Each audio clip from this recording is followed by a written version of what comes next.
संजीव जी, ये पूरा मामला आपने देखा और बड़ी बारीकी से आप समझते हैं पूरी राजनीति को।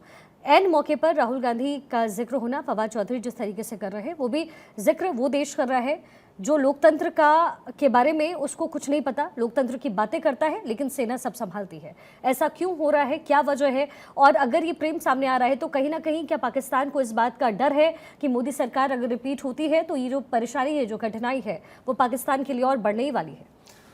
रुचिका, 2024 का आम चुनाव है ये, और इस आम चुनाव में पाकिस्तान की एंट्री हो गई है और इस बात को बढ़ा चढ़ा के आदरणीय नरेंद्र मोदी जी रख रहे हैं। सवाल ये है कि बिरयानी खाने नरेंद्र मोदी जी चले जाएं, जिन्ना के मज़ार पर चादर चढ़ा करके सेकुलर बताने आडवाणी जी चले जाएं, वहाँ से पठानकोट में ISI को बुला करके जांच करवा ली जाए, भारतीय जनता पार्टी जांच करवा ले, भारत के महत्वपूर्ण और राष्ट्रीय कार्यक्रम में वहाँ के नेताओं को बुला करके नरेंद्र मोदी अपने बगल में बैठा लें। और आज सवाल पूछे जा रहे हैं राहुल गांधी से, ये कौन सी बात हो गई? बात यदि करनी ही थी तो सरकारी मुद्दों पर बात कर लेती भारतीय जनता पार्टी। भारतीय जनता पार्टी भाग करके पाकिस्तान इसलिए जाना चाहती है क्योंकि उसे पता है कि देश के सरकारी मुद्दे पर उसके पास कोई जवाब नहीं है। यदि जवाब ही देना था तो क्या ये अच्छा ना होता तक कि प्रज्वल रेवन्ना पर देश के प्रधानमंत्री दो शब्द बोलते, और हम बोलते पूरे हिंदुस्तान से कि गलती हो गई मुझसे। उसके लिए मैंने चुनाव में वोट मांग करके मैंने ये कह दिया कि यदि रेवन्ना मजबूत होगा तो मैं मजबूत होऊंगा। एक बार इसके लिए बोल देते, एक बार इसके लिए बोल देते कि जो पूरे हिंदुस्तान को कोविड में जो वैक्सीन लगाई गई उसके हालात क्या है, वो कंपनी बनाने वाला वहाँ पे माफ़ी मांग रहा है ब्रिटेन में, वो अपनी स्वीकारोक्ति कर रहा है, उस पर बात कर लेते, एक बार क्षमा मांग लेते हिंदुस्तान के लोगों से कि गलती हो गई हमसे, हमने 52.5 करोड़ रुपए ले लिए उससे चंदा में।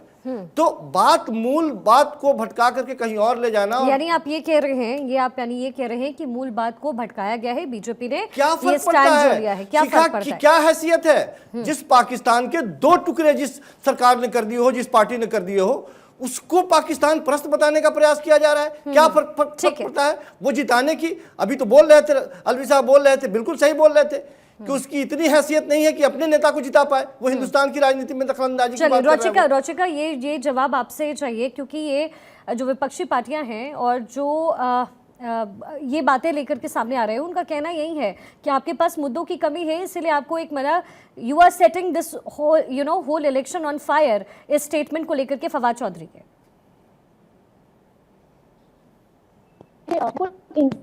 पाकिस्तान और कांग्रेस प्रेम के बारे में मुझे थोड़ा समय दीजिएगा।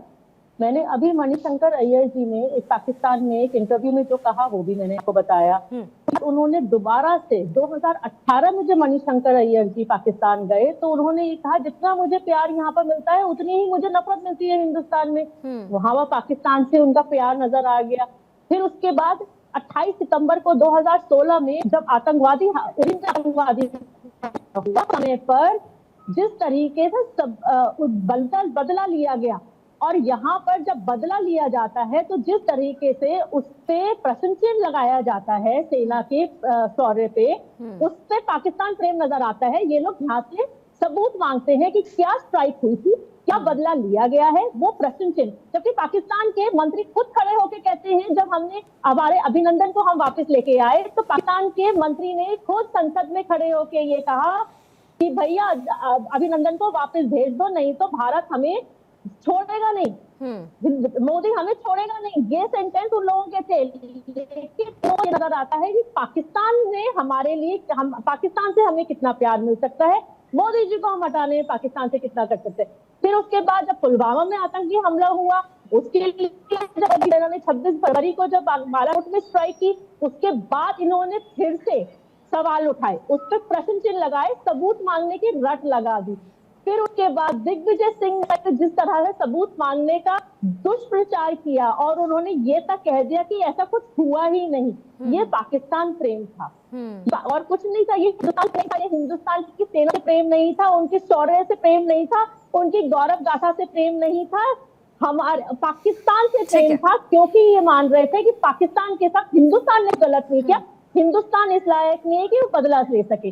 फिर उसके बाद नवजोत सिंह सिद्धू अगस्त 18 में जाते हैं और वहां पर इमरान खान की शपथ ग्रहण समारोह में वहां के जो उनको आर्मी चीफ को बाजवा को कम गले लगाते हैं और बहुत तारीफें करते हैं।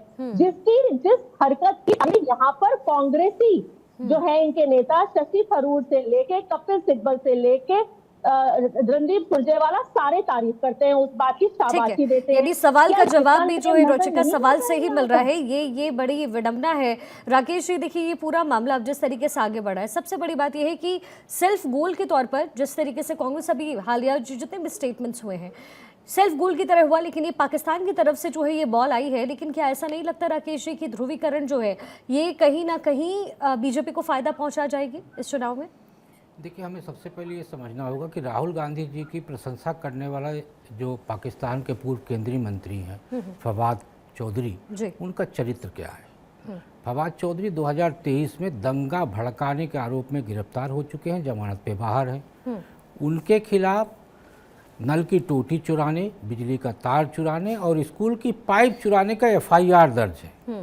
अब आप सोचिए कि उस इतने चरित्रवान व्यक्ति की तरफ से राहुल गांधी की प्रशंसा की जा रही है, तो ये प्रशंसा क्या जताती है? पहली बात, ध्रुवीकरण का जहाँ तक विषय है और प्रधानमंत्री की तरफ से जो पाकिस्तान को लाने का विषय है, मुझे लगता है कि 2 चरण के चुनाव में कहीं भी पाकिस्तान नहीं था। ये अचानक पाकिस्तान नहीं आया। जब पाकिस्तान की तरफ से देश के सबसे बड़े नेता, विपक्ष के सबसे बड़े नेता है राहुल गांधी जी, क्योंकि कांग्रेस के राष्ट्रीय अध्यक्ष रह चुके हैं, आज वो सिर्फ एक सांसद नहीं है, कांग्रेस पार्टी के सबसे बड़े लीडर हैं वो। और वो ये तय करते हैं कि हमको चुनाव लड़ना है या नहीं लड़ना है। पार्टी की तरफ से कहे जाने के या निर्णय लिए जाने के बाद भी वो निर्णय करते हैं कि उनको चुनाव लड़ना है या नहीं लड़ना है, इसलिए उनको छोटा नेता नहीं माना जा सकता। फिर पाकिस्तान का जिस भारत के विषय को लेके फवाद चौधरी ने उठाया है कि अमीरी गरीबी में भेद पैदा किया जा रहा है, उस पाकिस्तान के आर्थिक व्यवस्था को देखिए। 103 लाख करोड़ के कर्ज में दबा हुआ है वो। चीन के कर्ज के जाल में फंसकर वो अपनी संपत्ति गंवाने की स्थिति में पहुंच चुका है। बलूचिस्तान अलग हल्ला कर रहा, हाथ जोड़ के कह रहा है कि हमको अलग कर दो। सवाल मेरा ये है, लेकिन सवाल मैं ध्रुवीकरण पे आ रहा हूँ, मैं ध्रुवीकरण पे आ रहा हूँ, लेकिन ध्रुवीकरण पाकिस्तान के चलते यहाँ से नहीं हो रहा। पाकिस्तान की तरफ से ये विषय क्यों आया? राहुल गांधी को ही क्यों लाया गया? मणिशंकर अय्यर क्यों पाकिस्तान की प्रशंसा करते हैं? चिदम्बरम की तरफ से क्यों भगवा आतंकवाद दिया गया?